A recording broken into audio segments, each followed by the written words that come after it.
शहर का नाम था शिवपुर। ऊपर से शांत, भीतर से रहस्यों से भरा। सुबह की धूप जब पुराने पुल से होकर बहती नदी पर पड़ती तो लगता जैसे सब कुछ सामान्य है। लेकिन उसी सुबह नदी किनारे बने सरकारी गेस्ट हाउस के कमरे नंबर 12 में एक लाश पड़ी थी। लाश राघव मल्होत्रा की थी, शहर का नामी बिल्डर, जिसके हाथों ने आधा शिवपुर बनाया और आधा बर्बाद किया। उसके सीने में चाकू घोंपा गया था और कमरे का दरवाजा अंदर से बंद था। खिड़कियां और सलाखों वाली थीं, यानी बंद कमरे का कत्ल। खबर फैलते ही शहर में खलबली मच गई। पुलिस अधीक्षक ने केस इंस्पेक्टर आर्यन वर्मा को सौंपा। तेज दिमाग, कम बोलने वाला और अपराध की परतों को धैर्य से उधेड़ने में माहिर। आर्यन जब कमरे में पहुंचा तो सबसे पहले उसने शांति को महसूस किया, एक अजीब सी शांति जो किसी बड़े तूफान के बाद आती है। कमरे में बिखरा कुछ नहीं था। मेज पर आधा भरा पानी का गिलास, बिस्तर पर करीने से रखी चादर और दीवार पर टंगी घड़ी जो रात 2:17 पर रुकी थी। मौत का समय? आर्यन ने पूछा। करीब 2:30 बजे, फॉरेंसिक डॉक्टर ने कहा। चाकू दिल के पास, एक ही वार, बहुत सटीक। आर्यन की नजर खिड़की के पास पड़े कूड़ेदान पर गई। उसमें एक जली हुई कागज की राख थी। उसने राख को ध्यान से देखा। कुछ अक्षर अब भी बचे थे। आफ नहीं, माफ नहीं, आर्यन ने बुदबुदाया। जांच शुरू हुई। सबसे पहले पूछताछ हुई मीरा मल्होत्रा से, राघव की पत्नी। उसकी आंखें लाल थीं, पर आंसू नहीं थे। आप कल रात कहां थीं? घर पर, मीरा ने कहा। हम दोनों में पिछले कई महीनों से बात नहीं होती थी। राघव अक्सर बाहर रहता था। किसी से दुश्मनी? मीरा हंसी, कड़वी हंसी। शहर में आधे लोग उससे नफरत करते थे। दूसरा नाम था विक्रम चौहान, राघव का पुराना पार्टनर। दोनों की साझेदारी टूट चुकी थी। उसने मेरा सब कुछ छीन लिया, विक्रम ने गुस्से से कहा। लेकिन मैं हत्यारा नहीं हूं। कल रात मैं दिल्ली में था। तीसरी कड़ी थी अनन्या शर्मा, एक पत्रकार जो राघव के खिलाफ भ्रष्टाचार की स्टोरी कर रही थी। उसने मुझे धमकाया था, अनन्या ने स्वीकारा। लेकिन धमकी देना और कत्ल करना दो अलग बातें हैं। आर्यन को तीनों के बयान अधूरे लगे। सब कुछ बहुत साफ सुथरा था, जैसे किसी ने जानबूझकर सबूत मिटाए हों। रात को आर्यन फिर से गेस्ट हाउस पहुंचा। उसने कमरे को ध्यान से देखा।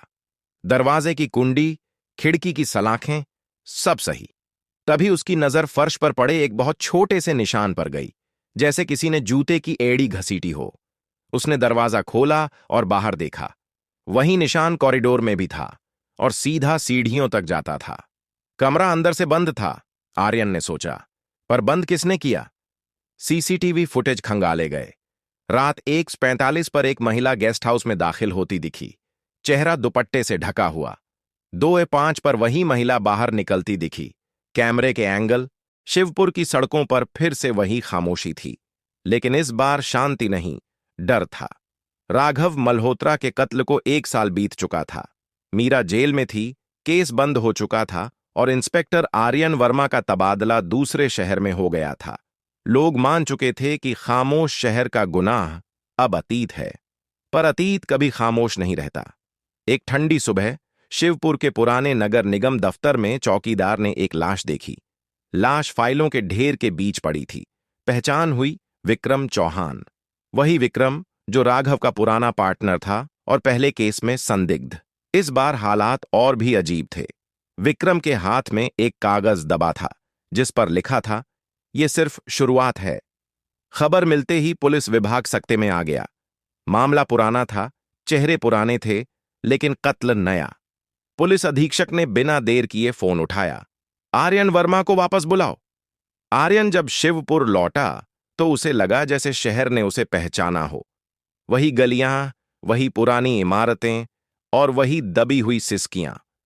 नगर निगम के कमरे में घुसते ही उसकी नजर विक्रम की लाश पर गई। कोई खून नहीं था, गले पर बस उंगलियों के निशान। गला घोंटकर हत्या, फॉरेंसिक रिपोर्ट आई। मौत रात 3 से 4 के बीच। आर्यन ने विक्रम के हाथ से वो कागज उठाया। लिखावट साफ थी, मजबूत थी, डर की नहीं, चेतावनी की। किसे चेतावनी? आर्यन ने खुद से पूछा। जांच में फिर वही नाम सामने आए। अनन्या शर्मा, अब राष्ट्रीय चैनल की बड़ी पत्रकार। मीरा मल्होत्रा, जेल में सजा काट रही। आर्यन सबसे पहले जेल पहुंचा। मीरा पहले से कमजोर दिख रही थी, लेकिन आंखों में अजीब सी राहत थी। विक्रम मर गया, आर्यन ने कहा। मीरा मुस्कुरा दी। उसे बहुत पहले मर जाना चाहिए था।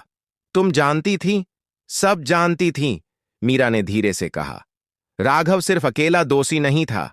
मीरा ने जो बताया उसने आर्यन की सोच हिला दी। राघव और विक्रम मिलकर जमीन घोटालों में शामिल थे। कई लोगों के घर उजड़े, कई आत्महत्याएं हुईं। उन फाइलों को नगर निगम के इसी दफ्तर में दबाया गया था। और अनन्या? आर्यन ने पूछा।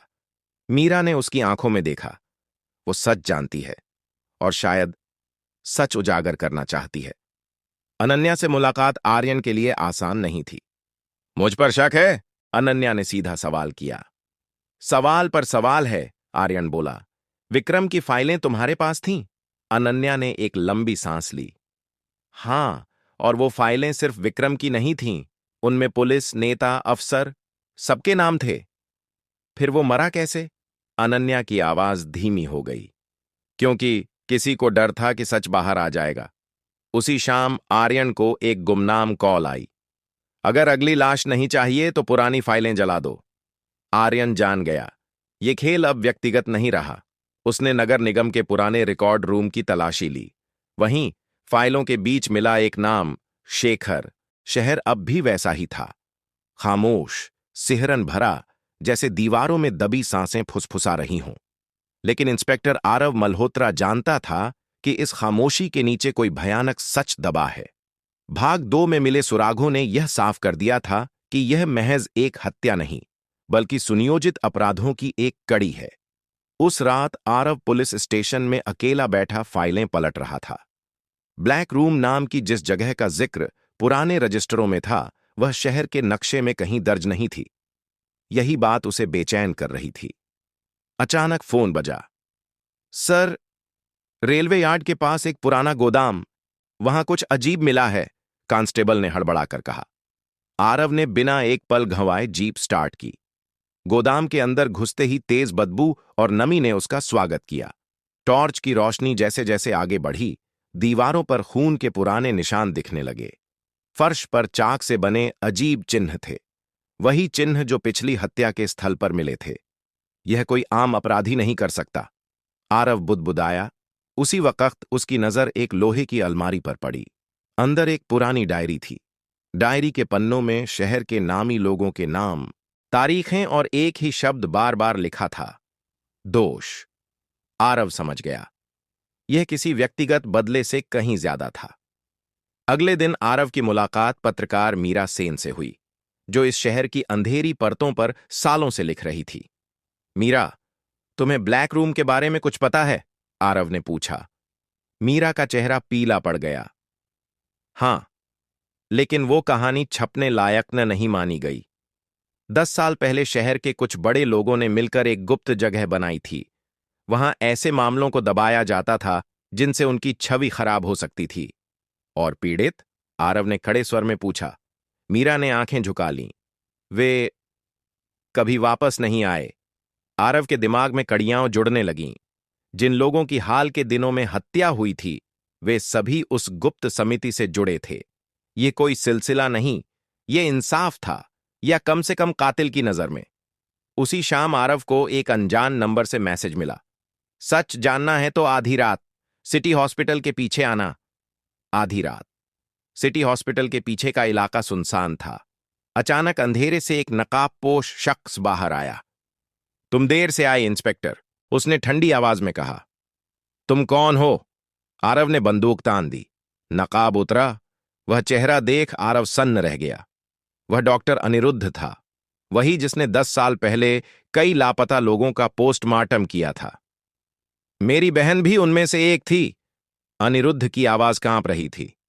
उन्होंने उसे ब्लैक रूम में बंद किया क्योंकि उसने सच बोलने की कोशिश की थी। इसीलिए तुमने कत्ल किए? आरव ने पूछा।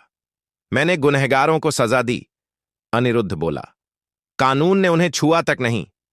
आरव समझ गया कि यह शिवपुर अब सिर्फ एक शहर नहीं रहा था, वो एक जिंदा डर बन चुका था।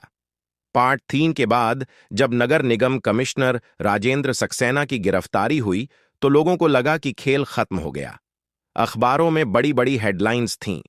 शिवपुर घोटाले का मास्टरमाइंड गिरफ्तार, खामोश शहर का सच उजागर।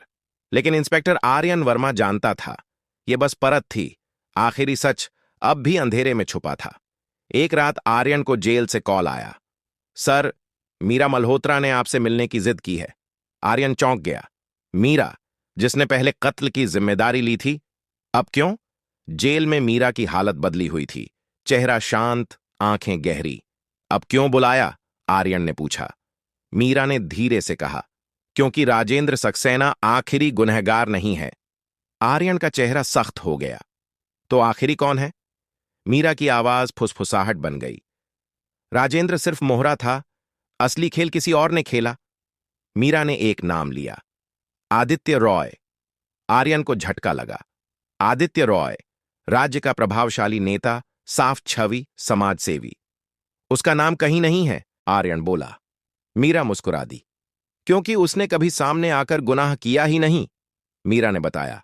राघव, विक्रम, राजेंद्र सब उसी के लिए काम करते थे। घोटाले का पैसा राजनीति में जाता था। जो विरोध करता, वो या तो खरीद लिया जाता या मिटा दिया जाता। और मेरा कत्ल? आर्यन ने पूछा। मीरा की आंखें भर आईं। राघव मरना तय था, लेकिन सच सामने आने से पहले। उसी समय पत्रकार अनन्या शर्मा अस्पताल से डिस्चार्ज होकर वापस जांच में कूद चुकी थी। उसके पास एक ऑडियो रिकॉर्डिंग थी, राजेंद्र सक्सेना और किसी बड़े नेता की बातचीत। आवाज साफ नहीं थी, लेकिन एक लाइन ने सब बदल दिया। अगर आर्यन ज्यादा खोदे तो उसे भी खामोश कर दो। आर्यन पहली बार खुद को केस का हिस्सा नहीं, शिकार महसूस करने लगा। सच सामने आने से पहले ही एक और लाश मिली। इस बार शेखर मिश्रा जेल में मरा पाया गया। सरकारी बयान आया, आत्महत्या। आर्यन जान गया, अब खेल खुला, युद्ध बन चुका है। शेखर के हाथ में खून से लिखा था, ऊपर देखो। आर्यन ने सारी कड़ियां जोड़ी। राघव बिल्डर विक्रम, पार्टनर राजेंद्र, अफसर शेखर, अकाउंटेंट और सबसे ऊपर आदित्य रॉय। सबूत कम थे, ताकत ज्यादा। आर्यन ने अनन्या से कहा, अगर मैं गिर गया तो तुम सच लिखना बंद मत करना। आर्यन ने एक जाल बिछाया, एक नकली लीक, कि उसके पास आदित्य रॉय के खिलाफ पुख्ता सबूत हैं। 3 दिन बाद आर्यन की गाड़ी का एक्सीडेंट हुआ, लेकिन आर्यन मरा नहीं, वो पहले से तैयार था। अनन्या ने उसी रात अपनी सबसे बड़ी स्टोरी छाप दी। ऑडियो, दस्तावेज, गवाह, सब कुछ। देश हिल गया। आदित्य रॉय गिरफ्तार हुआ, लेकिन सिस्टम ने उसे तुरंत बेल दे दी। आर्यन चुपचाप सब देखता रहा। कुछ हफ्तों बाद आर्यन का तबादला दूरदराज। शिवपुर की रातें अब और भी गहरी हो चुकी थीं। शहर में एक अजीब सन्नाटा था, ऐसा सन्नाटा जिसमें डर भी बोलने से पहले सोचता है। आदित्य रॉय बेल पर बाहर था। कानून कागजों में उसे आजाद बता रहा था, लेकिन सच में वो पूरे शहर को अपनी उंगलियों पर नचा रहा था। और इंस्पेक्टर आर्यन वर्मा, अब वो शिवपुर में नहीं था। सरकारी आदेश के मुताबिक उसे एक दूर-दराज, नक्सल प्रभावित इलाके में ट्रांसफर कर दिया गया था। लेकिन कुछ लोग सिस्टम से हटाए जा सकते हैं, सच से नहीं। एक रात आर्यन के फोन पर अनजान नंबर से कॉल आई। अगर शिवपुर का सच चाहिए तो कल रात 11 बजे पुराने श्मशान घाट आना। आवाज अनन्या शर्मा की थी, डरी हुई लेकिन टूटी नहीं। आर्यन समझ गया, ये आखिरी मौका है। पुराना श्मशान घाट, जहां कभी राघव मल्होत्रा की अवैध जमीनों पर बनी इमारतें थीं, अब वहां सिर्फ राख, टूटे सपने और अंधेरा था। अनन्या वहां पहले से मौजूद थी, उसके हाथ में एक पेन ड्राइव थी। ये क्या है? आर्यन ने पूछा। मौत का सच, अनन्या बोली। मीरा ने जेल से ये सब मेरे पास भेजा है। पेन ड्राइव में एक वीडियो था। मीरा कैमरे के सामने थी, चेहरा शांत, आवाज स्थिर। अगर ये वीडियो बाहर आया है तो समझ लेना मैं शायद जिंदा नहीं हूं, मीरा ने कहना शुरू किया। उसने जो बताया, उसने आर्यन की रगों में सर्दी भर दी। राघव का कत्ल उसने अकेले नहीं किया था। विक्रम की मौत की वजह ब्लैकमेल नहीं, बल्कि सफाया था। शेखर को जेल में मारने का आदेश ऊपर से आया था, और सबसे बड़ा सच, आदित्य रॉय ने ही राघव को मरवाया था। मीरा सिर्फ मोहरा थी। मैंने गुनाह कबूला, क्योंकि सच बोलने से शहर जल जाता। मीरा की आंखों में आंसू थे। अब शहर को जलने दो, ताकि कुछ नया उग सके। वीडियो खत्म हुआ। अगली सुबह अनन्या की कार दुर्घटना की खबर आई। सरकारी बयान, ब्रेक फेल। आर्यन जान गया, अब देर नहीं की जा सकती। उसने सीधे दिल्ली जाने का फैसला किया, बिना अनुमति, बिना बैज। दिल्ली के एक फार्म हाउस में आदित्य रॉय की पार्टी चल रही थी। नेता, अफसर, कारोबारी सब मौजूद थे। आर्यन वहां पहुंचा, एक आम आदमी की तरह। जैसे ही आदित्य रॉय अकेला हुआ, आर्यन सामने आया। शिवपुर याद है? आर्यन बोला। आदित्य मुस्कुराया। बहुत से शहर याद नहीं रहते, इंस्पेक्टर। आर्यन ने मोबाइल चलाया। मीरा का वीडियो स्क्रीन पर चमक उठा। आदित्य का चेहरा पहली बार बदला। तुम ये बाहर नहीं ला सकते, आदित्य बोला। तुम्हें पता है इसकी कीमत क्या होगी? आर्यन की आवाज ठंडी थी। मुझे अपनी कीमत पता है, तुम्हारी अब सबको पता चलने वाली है। उसी पल फार्म हाउस में पुलिस और मीडिया घुस आए। अनन्या ने वीडियो पहले ही लाइव कर दिया था। देश हिल गया, सिस्टम कांप गया। आदित्य रॉय गिरफ्तार हुआ, इस बार सबूतों के साथ। मीरा को सजा में राहत मिली, लेकिन आजादी नहीं। अनन्या को सुरक्षा मिली, लेकिन चैन नहीं। और आर्यन? आर्यन ने नौकरी छोड़ दी।